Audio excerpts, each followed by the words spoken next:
Dati hindi talaga ako kumakain ng ampalaya. Pero nung tinuro ni Chef Knowles kung paano pasarapin yung ampalaya na walang pait, eto, lagi ko na siyang kinakain. Syempre, masarap yan may ka-partner. Gamitan natin ng air fryer para mas madali. Let's begin. First step, using your fork, scrape off the seeds. Yung white part na yan, mapait yan. Then, let's practice our knife skills. Huwain nyo ng manipis yung ampalaya. Yung gantong luto, para lang doon sa mga hindi kumakain ng ampalaya, yung ayaw ng mapait. Then, our next step, panggisa naman, ang kailangan natin, minced garlic. Around 7 pieces, pero syempre, that's up to you.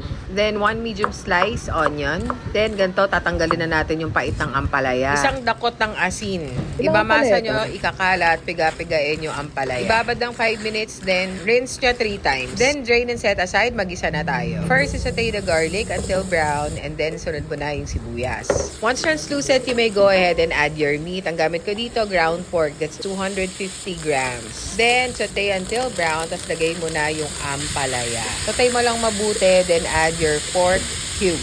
Half cube lang yung lagay nyo kasi napaalat ako dito. Season with pepper, let it simmer, and then add your eggs. This is 5 pieces of eggs. Patapos na to, we will finish this with butter and pampasarap natin, pero syempre optional, liquid seasoning.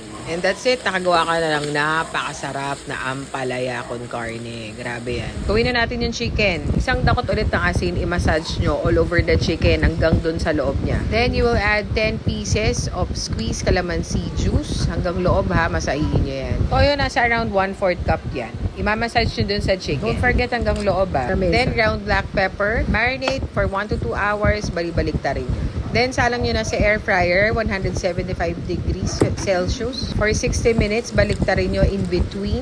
Then, angat nyo sa 200 yung temperature. For another 20 to 30 minutes. Depende na yan sa inyo. Or dun sa klase ng air fryer na gamit nyo. Dapat ganito yung kinalabasan yan. Golden brown and crispy on the outside, juicy on the inside. Napakasarap. Hindi mo na kailangan bumili sa labas ng roasted chicken. Complete and nutritious meal for the day. Roasted chicken and ampalaya con carne. Kung nag-enjoy kayo, say masarap!